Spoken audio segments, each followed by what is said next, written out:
kepada yang terhormat seluruh jemaat-jemaat di GKSPS,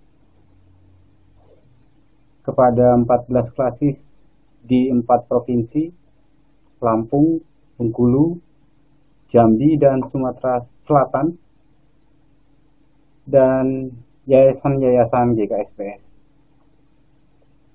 Salam, salam sehat, dan salam perjuangan. Selamat ulang tahun ke-34 bagi jemaat, klasis, dan seluruh yayasan di GKSPS. Kita mengucap syukur kepada Tuhan Yesus Kristus, Kepala Gereja, karena masih diberi rahmat-Nya. Bersamanya kita dipakai sebagai mitra di dalam menghadirkan Shalom.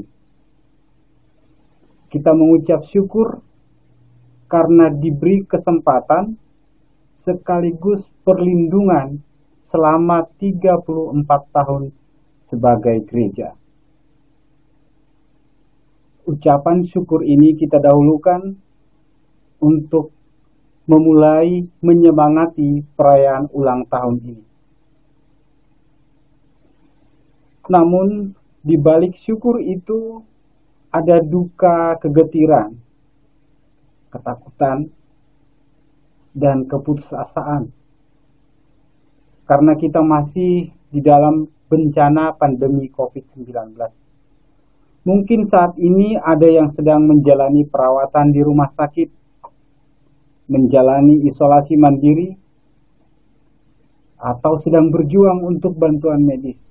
Bahkan tidak sedikit yang sedang berduka karena kehilangan anggota keluarga, anggota gereja, para sahabat. Semoga pertolongan Tuhan menemani, menguatkan, serta memulihkan para penyintas dan yang terdampak. Tuhan kasihani kita. Sebagai mitranya, kita semua telah dan sedang berusaha. Jemaat-jemaat berusaha mengorganisir para isoman, mengantar makanan, memberi obat-obatan dan penyuluhan-penyuluhan. Tidak sedikit juga yang berbagi dengan materi, berbagi ilmu, dan berbagi waktu. Sungguh luar biasa. Pergerakan di jemaat-jemaat sungguh luar biasa menghadapi situasi ini. Secara sinodal, GKSPS juga membantu anak-anak untuk belajar dengan pendampingan guru-guru, membagikan 100 smartphone demi pelajaran belajar dari rumah, membagikan vitamin dan obat-obatan bagi masyarakat yang ada di sekitar kantor sinode, menyediakan sentrum untuk penginapan isoman yang bekerja sama dengan Rumah Sakit Marti Waluyo, juga mengumpulkan dan membagi-bagikan rempah disertai edukasi untuk pemakaian rempah-rempah tersebut. Tentu ini masih sangat jauh dari cukup. Tetapi justru keadaannya justru semakin mendesak. Obat-obatan dan vitamin semakin langka atau harganya justru malah semakin melambung. Kesulitan ekonomi memperlemah daya beli masyarakat. Kita belum tahu kapan dan bagaimana ini akan berakhir. Keadaan ini dapat menjadi pemicu orang menjadi putus asa atau melahirkan sikap pasrah yang fatal. Kita tidak tahu, dan di dalam kelemahan dan ketidaktahuan itu kita membutuhkan hikmat Allah. Bukan hanya untuk keluar dari penderitaan, tetapi lebih ke arah bagaimana kita harus menjalani penderitaan ini. Agar sebagaimana ucapan penulis Yakobus yang mengatakan, berbahagialah orang yang bertahan dalam pencobaan. Kita bisa sampai ke sana. Surat Yakobus justru menantang kita agar kembali ke nilai-nilai dan gerakan Yesus, terutama nilai-nilai kepekaan terhadap yang berkebutuhan. tetap solider, tetap adil, rendah hati, berdamai, agar di dalam situasi ini iman kita tetap bisa hidup. Bagi Yakobus justru iman menjadi palsu jika dalam situasi ini kita justru menyingkirkan yang lemah, justru tidak menunjukkan solidaritas. Lidah dipakai untuk mengutuk saudara-saudara. Ini momen pertunjukan iman sejati. Bukan menunjukkan iman yang hadir hanya sebagai pelengkap, tetapi iman sejati kepada nilai-nilai Yesus Kristus. Di posisi ini, di dalam situasi ini, Yakobus mengusulkan agar para perantau, agar para orang beriman mencari hikmat.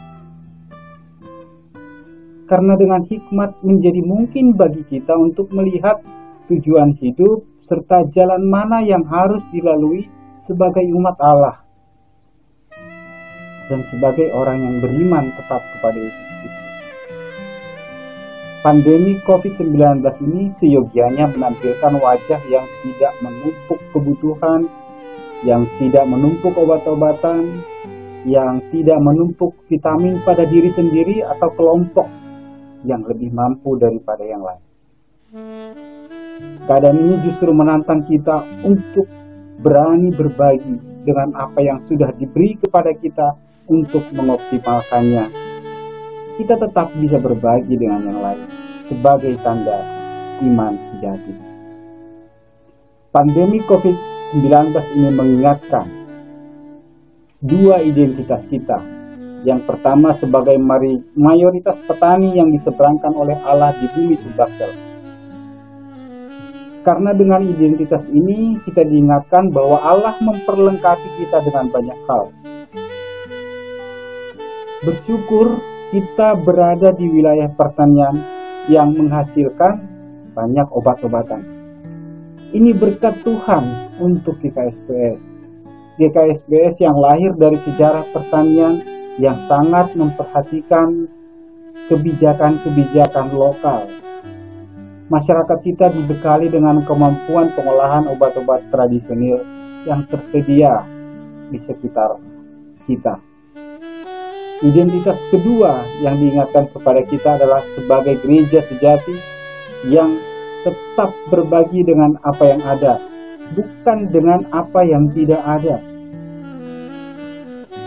Identitas ini, dua identitas ini bukanlah identitas yang hanya kebetulan diberikan kepada kita, tetapi sebagai bagian dari perlengkapan yang diberikan oleh Allah untuk menghadapi tantangan kehidupan. Dengan melihat kepada apa yang telah diberikan Tuhan kepada kita, maka itu dapat membuat kita sedikit terhindar dari panik untuk membeli, atau panik untuk menyimpan segala sesuatu, atau panik karena justru merasa tidak mempunyai apa-apa. Kesaksian Yakobus yang mengilhami kita di dalam musyawarah 11 Sinode GKSBS yang lalu mengingatkan kita akan apa yang telah diberikan Tuhan pada diri kita. Sisi kemandirian kita diingatkan kembali bahwa korporasi industri farmasi bukanlah industri yang dengan mudah berpihak kepada kemanusiaan. Ia sama dengan industri yang lain yang mengutamakan pertumbuhan nilai modal, dan kita tidak bisa menafikan manfaatnya. Tetapi juga sekaligus kita tidak dapat menggantungkan diri, menggantungkan kesehatan dan hidup kita pada industri-industri tersebut. Kita masih diberi ruang kemampuan dalam hal pencegahan, pengobatan, atau peningkatan imunitas dari apa yang ada di sekitar kita. Efek lain dari pemanfaatan obat-obatan tradisional rempah-rempah tersebut adalah juga memberi sinyal kepada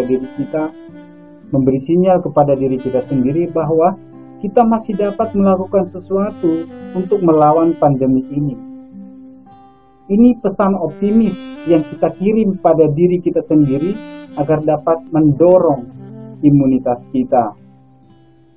Hal-hal tersebut tentu tetap dilakukan di dalam anjuran pemerintah sambil memelihara 5M.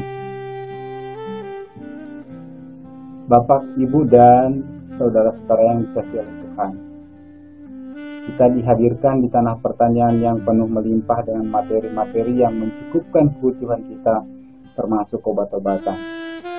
Hal yang sulit didapat di wilayah yang lain yang mungkin mempunyai berkat yang berbeda. Demikian juga dengan kecukupan kita akan pangan yang menjadi kebutuhan krisis bagi banyak orang di saat-saat seperti sekarang. Dunia digerakkan oleh 3 materi penting, yakni pangan, energi, dan obat-obatan. 2 dari 3 hal tersebut, yakni pangan dan obat-obatan, tidak sulit untuk kita dapatkan jikalau hanya untuk kebutuhan mendasar. Di usianya yang ke-34, YKSBS mendapat tantangan yang luar biasa untuk tetap menjadi garam yang relevan bagi zamannya. Kita tidak mempunyai banyak, tetapi kita mempunyai sesuatu yang cukup untuk tetap merasakan dan menghadirkan shalom di mana kita berada. Mari tetap mandiri, tidak tergantung pada yang lain. Seraya kita melari berbagi kepada yang lebih membutuhkan. Situasi new normal mungkin tidak bisa kita hindarkan, tetapi bukan kembali atau tidak kembali kepada situasi normal yang menjadi persoalan di dalam surat Yakobus. Persoalannya adalah bagaimana mengusahakan damai sejahtera dalam setiap keadaan. Dan hikmat Allah menuntun kita ke arah. Sekalipun kita telah mengalami banyak penderitaan dan jadi korban dari pandemi ini, kita tetap pejuang, bukan korban. Karena kita tidak menyerah dan tetap mengupayakan di dalam hikmat Tuhan untuk mencapai yang terbaik. Selamat berjuang, para pejuang kehidupan dan pejuang iman. Tuhan Yesus memberkati perjuangan kita. Metro 6 Agustus 2021, MPS YKSBS.